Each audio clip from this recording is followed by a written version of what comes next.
So there's not much to arterial blood. I just really basically want to remind you that arterial blood, obviously flowing in your arteries. That's why I got it bright red here. But it is rich in O2. And it's also rich in electrolytes.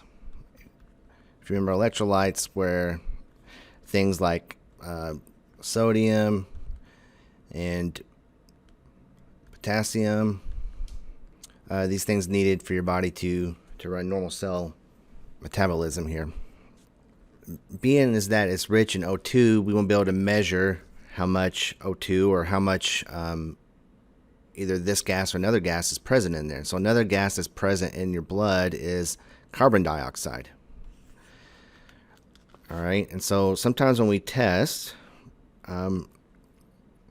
we can measure for what they call partial pressure oxygen. All right, and also partial pressure CO2, carbon dioxide. Okay, two important gases that we need to know about in our blood sometimes. Now, some of the reasons we'll need to know what the levels of these gases are in our blood are, well, there's a couple different reasons or a couple different ways we can use this information. One, it basically tells us how much our lungs are working in terms of exchanging gas with the atmosphere. Okay, obviously if you have lower levels of oxygen in your arterial blood, that means there's an increased CO2, that means there's an impairment present, or something is not working correctly. Another important job of these gases are the pH, keeping the pH of your blood. Let me pick a different color here. Remember, 14 is alkaline, and I don't want to get too far into this subject, but you should know at least what a normal pH is for blood. Okay, and then 1 would be acidic. So down here is an example of like hydrochloric acid that you see in your stomach, and this would be a strong base, would be like bleach. Okay, well, normal pH values, or right in the middle, sort of neutral, would be a 7, and your blood typically likes to be between 7.35 to 7.45 in terms of its pH level, somewhere right in the middle, neutral. You can think of water, pure water would be completely neutral at 7. So your blood needs to be slightly more basic or alkaline than water, by just a little bit, okay? And this CO2 molecule here, the more of it that floats around your blood, the more your pH will change, or the less of it. It's related to the presence of CO2 in your blood. This ultimately drives your respiratory rate. Okay, your brain has sensors in it that can determine your respiratory rate. Overall, though, make sure you take note of what a normal blood pH is right here. Okay, these are important numbers for you to know. Hint, hint, hint. Test, test, test question. Normal blood pH is between 7.35 and 7.45 typically. So let's take a look at some of our equipment. Here I've got a kit that's typical for arterial blood gas draw. You can see here it says Provent, and then arterial blood sampling kit with dry lithium heparin for gases and electrolytes. What that means is this syringe that I took out of the package here has heparin already inside of it, and if you look, you can see the bubbles on the inside of the walls there. I'm not sure if you can see it on camera. But this anticoagulant will keep the sample from clotting before you can get it up to the lab to be analyzed. Well, what if you don't have one of these kits, or what if you don't have a syringe that's already got heparin added to it? You need to put the heparin in there yourself before you draw blood up. And your book gives you a little step-by-step guide here on how to do that. And so this kit came with 2 needles. One is just 1 inch long, and the other one's 1.5 inches long. You want to use this short one, or the shorter of the needle, or go get another needle out that's not super long to draw this medicine up. And here's our hypothetical heparin bottle here. And so it comes at a strength of 1,000 units per ml.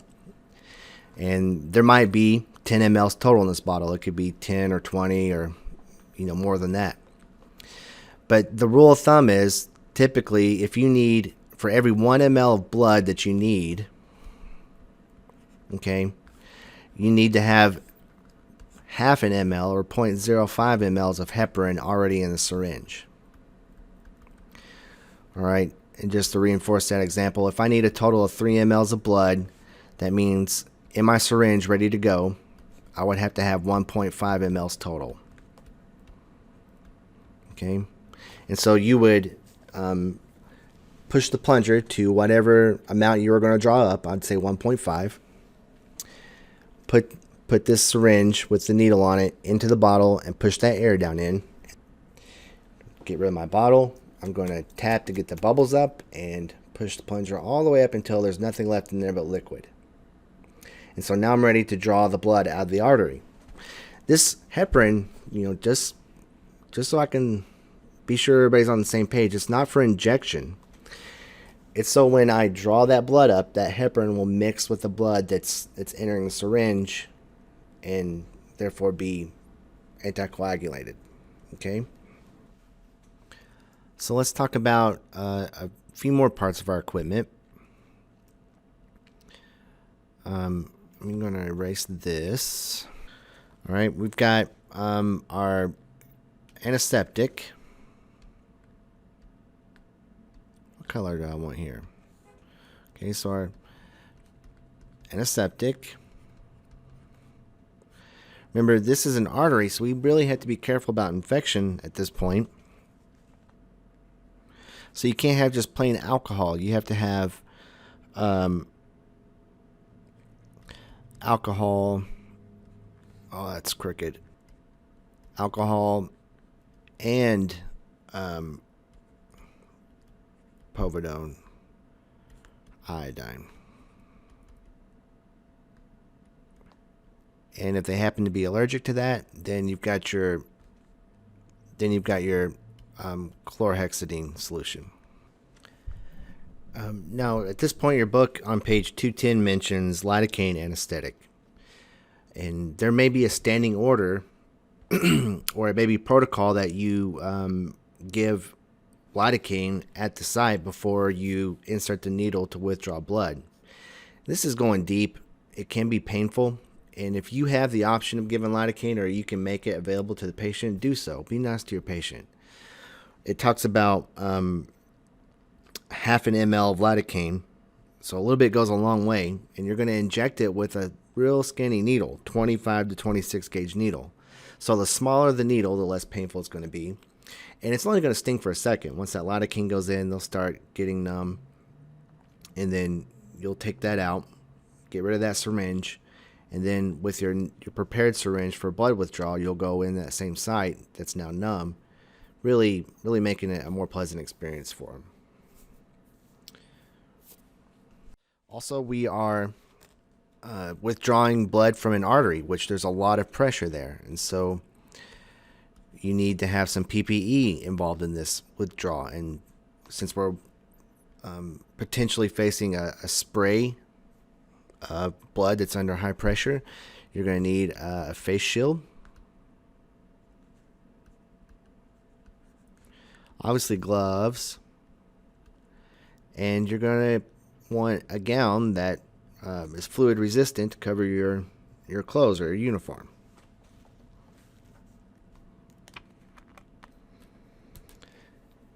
So let's say I have this syringe full of blood, arterial blood now, and I need to get this needle off.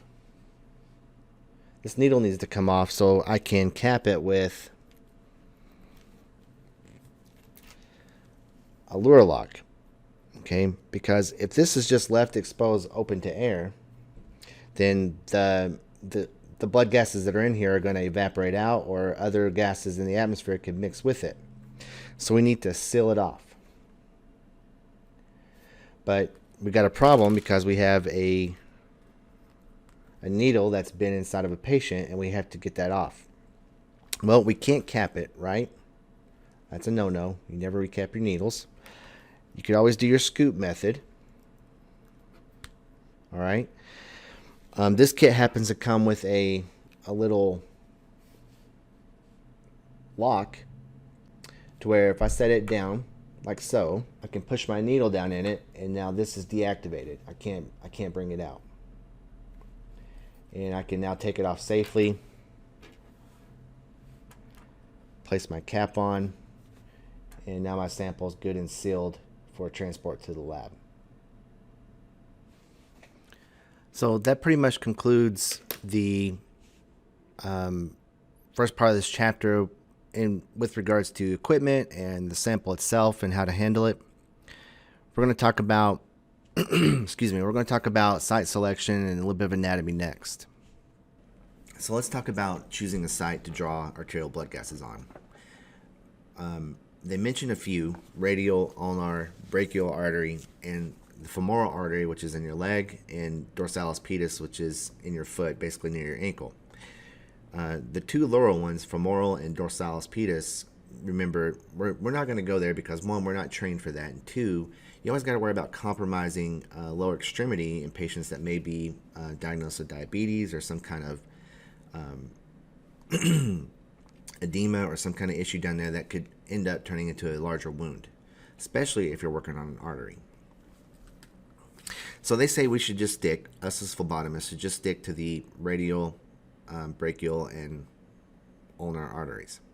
And radial has a good, it's good for a few reasons. One, because you can easily find it and palpate it here. Two, because radial artery in most of the people in the population perfuses your hand along with the ulnar artery, as they show here in this picture. This means it has collateral circulation, meaning two arteries are supplying this hand. So if you have to occlude one or prevent one from perfusing this hand for a few minutes while you're drawing blood, this ulnar artery over here is going to take care of that tissue down here. To make sure that both of these arteries are perfusing the hand, we got something called a modified Allen's test. And your book explains it to you on pages 211 through, basically on 211 it gives you the steps to do it. I'm going to show you a quick video that can explain it easier and better than I could. Both the radial and ulnar arteries supply the hand with oxygenated blood. These arteries anastomose in the hand. In a small percentage of people, this dual blood supply is absent. The Allen's test is used to test the collateral blood supply to the hand, specifically the patency of the radial artery prior to radial arterial blood sampling or cannulation. Follow these steps to perform the modified Allen test. With the middle 2 or 3 fingers, not the thumb, locate the pulsing radial and the ulnar arteries of the palm side of the wrist. See illustration. Keep in mind that the ulnar artery is smaller and more difficult to locate. Ask the patient to make a tight clenching fist for about 30 seconds. Apply firm pressure over the ulnar and the radial arteries, occluding both of them. The hand is now open, and the palm and fingernails should appear blanched. The pressure over the ulnar artery is released, and the color should return within approximately 7 seconds. The Allen's test is negative when the normal color returns within plus or minus 7 seconds, indicating that the ulnar artery is patent and is able to maintain a sufficient blood flow to the hand, even if the radial artery is occluded.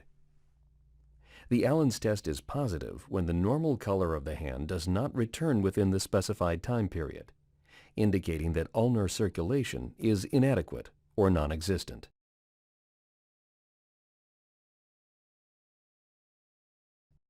So other than site selection, the last couple of things they mention in this chapter are some possible complications and a few things you need to do prior to taking the test. And I'm going to cover that real quick. One of the first complications they talk about is an arterial spasm. And if you don't already know what that is, remember one of the first responses to an injury for a vessel is to constrict in our coagulation cascade. And so when that arterial wall is injured because of a needle puncture or because of pain, it can shrink up and spasm, and that can prevent blood flow downstream, which is a problem. The second is embolism, which is a tiny bubble of air or a clot that can form and travel to a place where it's going to block blood flow downstream, whether it's in a lung or some other part of your body. Obviously, hematoma, there's a lot of pressure at this site. Bleeding can be a problem, so you want to make sure you apply good pressure long after your puncture is complete. Hemorrhage is bleeding, profuse bleeding. And so if you're on blood thinners or they've got some kind of condition like hemophilia where they're prone to bleeding more, you want to make sure you take care of them that way. Obviously, infection, and just getting faint from the whole procedure in general. And then as you're going deeper into the tissues with the needle here, you can risk puncturing nerve damage. So I'll list nerve damage here. This is one reason why radial is better than brachial in terms of choosing your site selection, because if you're going to go brachial, up here, the median nerve is a lot closer to that site. And plus, this artery is not anchored near tendons and bone, so it's a lot harder to find. So up here, you got a bigger risk of damaging nerve, but down here, less damage or less risk. And this can just be a painful issue, and then obviously a clot could form in the artery too because we're injuring that artery wall. So finally, a couple things you need to do prior to performing this test or drawing this sample on a patient. You want to make sure you draw their temperature, measure their O2 levels with the oxygen sensor, the SpO2 sensor, and note their respirations, whether they're hyperventilating or they're even and unlabored, and then finally if they're on any oxygen supply. All these things will have a factor on the gas content of their blood. So one, just like when you boil water and the hotter it gets, the more it evaporates and turns into a gas, oxygen and carbon dioxide can also diffuse as temperature rises. So you want to make sure you note their temperature before the draw. Two, you want to make sure you note their oxygen content as read by the monitor. Three, if they're hyperventilating or they're in a state of respiratory distress, their respirations are elevated, that's going to throw off gas content. They'll either have too much CO2 or too much or over values of oxygen, and you want to make sure you note that. And then if they're receiving oxygen, the lab techs need to know that. That way when they get a sample back and they say, oh, they're fine, well, really, they're fine because they're on room air, and you want to make that known to the people that are looking at those results. So I hope this mini lesson has kind of broke down this information for you, made it a little bit more digestible in Chapter 13 here, and it'll help you to study for your certification test and any upcoming questions you might face on it. Okay, thank you.